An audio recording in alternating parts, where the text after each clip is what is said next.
Welcome back. If you are just joining us, this is INX Prime Live. Remember, we are on your screens every single Monday to Friday between the hours of 6 p.m. and 8 p.m. Now, it is a Monday, so it is a motivational Monday, and it's important that we do get inspired and motivated. Now, we are going to get inspired by an entrepreneur, a keynote speaker, an executive coach, and a facilitator in leadership. Now, he has facilitated various workshops from over 50 different companies, in 10 different countries, in 3 different continents. He's done it all, and we are going to be chatting to Mr. Jabu Zwane. Mr. Jabu, thank you so much for joining us this evening. Thanks a lot, Zareef. It's a pleasure to be here. It's a pleasure having you. So I know that you believe in the 7 C's of motivation, right? And it's something that you've been speaking about for a very, very long time. I know you speak to a lot of multinational companies about these 7 C's, but I want to just break down all of them in particular. So we're going to start off with the first one, which is confidence. Tell us a little bit more about confidence. Well, Zareef, it might not come as a surprise that 85% of the people in the world struggle with confidence. Most researchers you find, that's what they talk about. For me, as a speaker, as a coach, and as a pastor, and the many hats that I wear, there are 2 questions that people ask me the most. The first one is, what do I do? The second one is that, how do I do it? And those 2 questions, if you look at them, they actually are connected to confidence. So what is confidence? Let's answer the question. Confidence is a strong belief in who you are as a person. And the second component of that is a strong belief in what you can do. And here's an important thing about it, is that us as human beings, we make decisions all the time about each other. There's something that is called 10 by 10 by 10. What that basically means is this, is that at a 10-meter distance, people are making judgments about you concerning how you dress, how you walk. They're making decisions about whether you're a safe person to approach or not. And then when you come a bit closer, about 10 inches, which is about 20 centimeters away, then they start making judgments about your attitude. They start making judgments around how do they feel around you. I mean, have you ever had that thing where you're looking, you see you're sitting down, but then you can get a sense that somebody's behind you, but you haven't seen them, but you kind of feel that there's a presence behind you. That's because we have this ability within the space of our aura to sense presence. And so once somebody gets close to you, you start being concerned about whether this person has the right attitude or not. And then the third thing is once the person is close to you, what are the first 10 words that they're going to say? So you can think about it in this particular way. If, for example, you want to approach a lady, your first 10 words matter. And as a speaker, I understand this, that your first 10 words are important to catch the attention of the audience. That if you waste those words, for example, with long, drawn-out greetings, and you kind of lose your audience. And so can you imagine that if you're meeting people for the first time and you have no confidence? The question is this: what incentive do they have or to let you into their space? Yeah. Do you know what I mean? So, I'm sure. Yeah, no, it does mean a lot, and I get what you're saying. Even when it comes to confidence building, I think it's such an important thing to look at validation as well. Yeah. Because validation is something that a lot of our young people are struggling with. But let's move away from confidence. Let's look at another one of your C's, and that is something that I think we need to see a lot more of when it comes to leadership in South Africa, and that is character. Tell us more about that. I think for this one, I need to talk directly to our audience about character. This is actually it's important because it is about your moral compass, but actually it's about your internal constitution. That when you're facing tough decisions, even if you've got the confidence and you've got the abilities, you've got the skills, do you have the moral character that governs the way you do things? That sort of puts the borders around which, how far can you do? If somebody comes and says to you, talk about, a bribe, says to you, here's a 50,000 rand, but I want you to make a decision that is not in line with your own role. Do you have the ability to say no? First of all, if you don't have the confidence, you are in trouble. Secondly, if you don't have character, you are even in more trouble. So you need to have a moral compass, what I call normally a principle, which is your internal constitution that governs and gives you rules that you follow. That when nobody is there, when it's convenient, when it can work in your favor, but other people could potentially lose, or it can betray your own belief systems.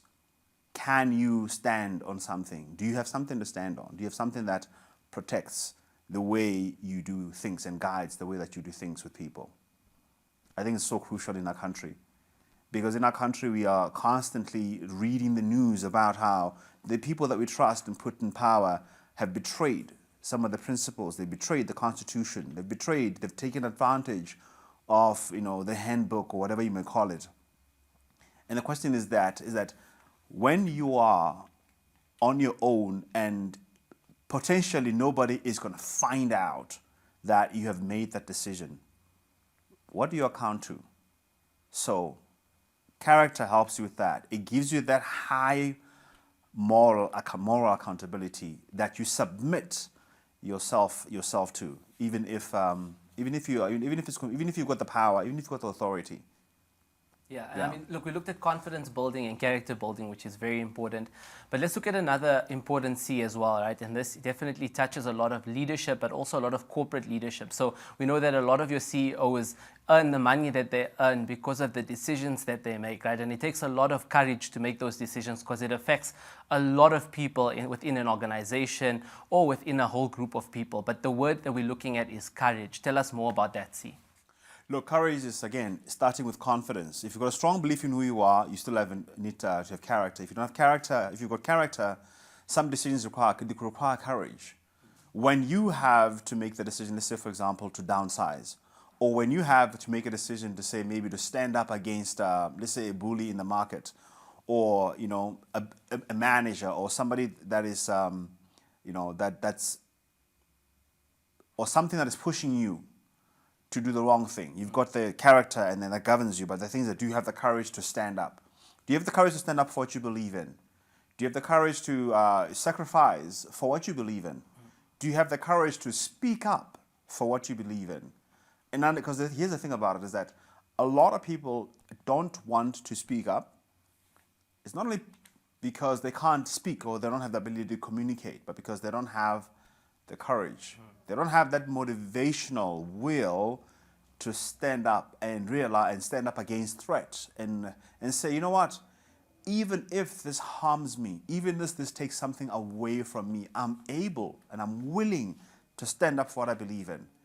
Even if it takes me a long time to build a business, for example, I'm willing to stand up and to put in the time to learn the skills, to have the knowledge, to be a fool in front of people, to risk being undermined, to risk being shamed, to risk being spoken of badly.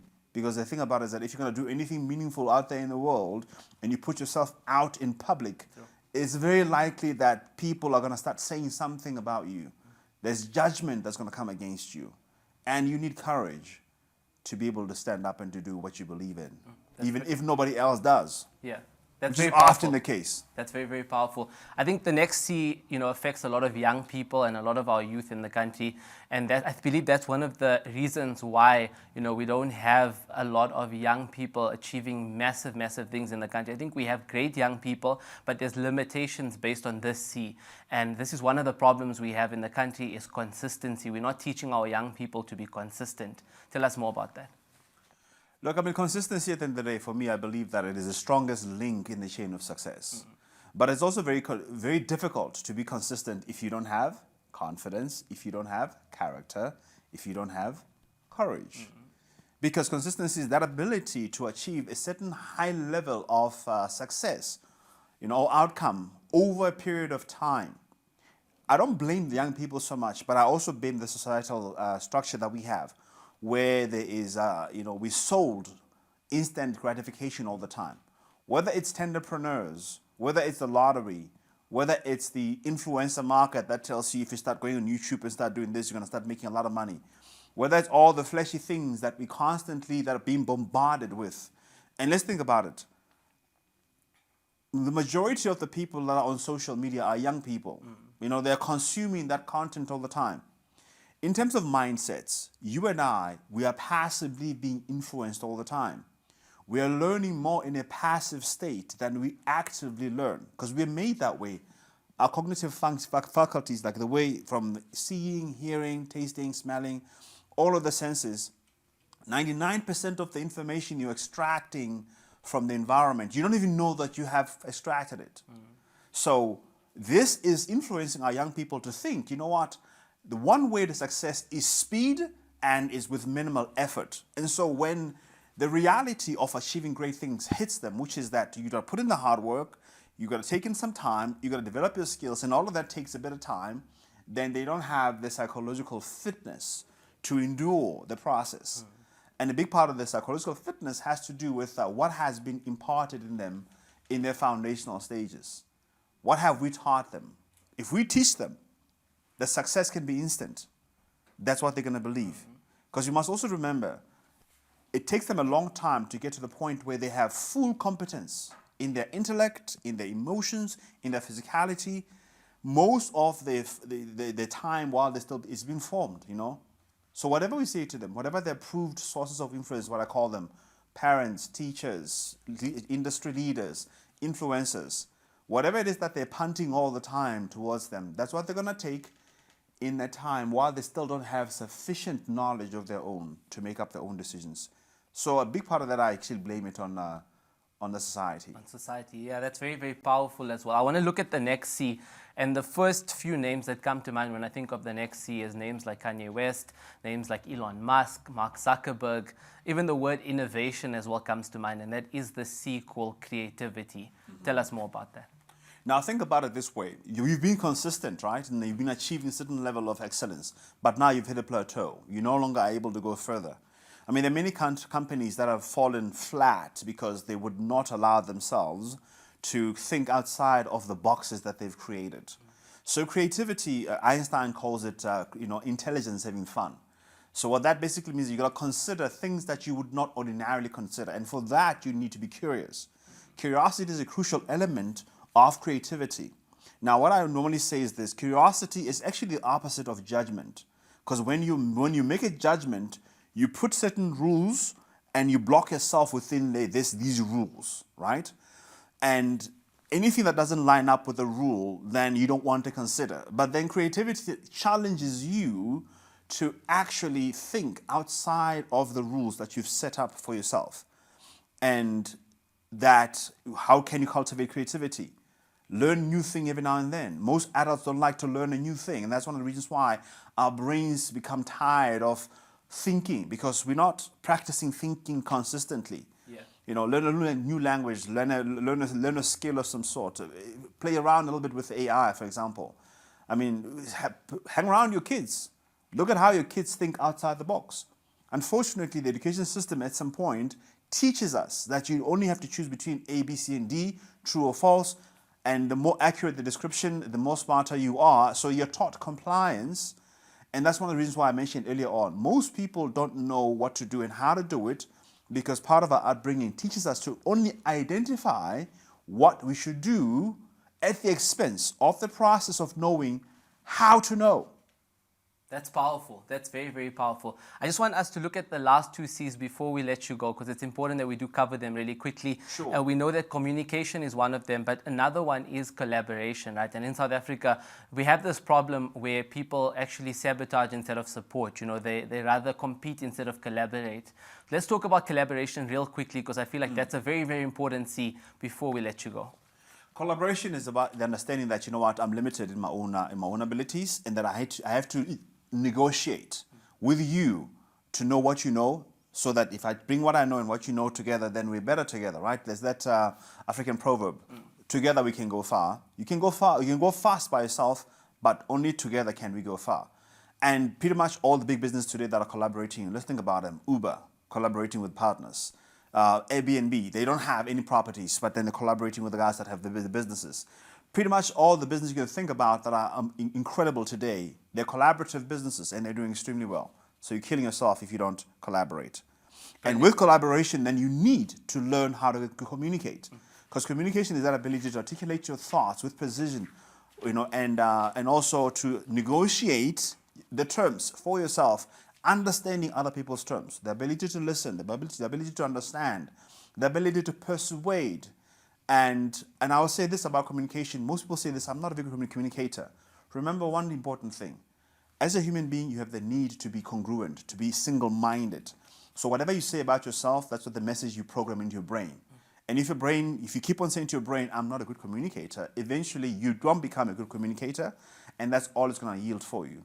So if you are going to succeed in life, be confident, have character, have courage, be consistent, learn to become creative, be collaborative, and for goodness sake, learn how to communicate. Those 7 C's. Thank you so much, Jabu, for joining us this evening.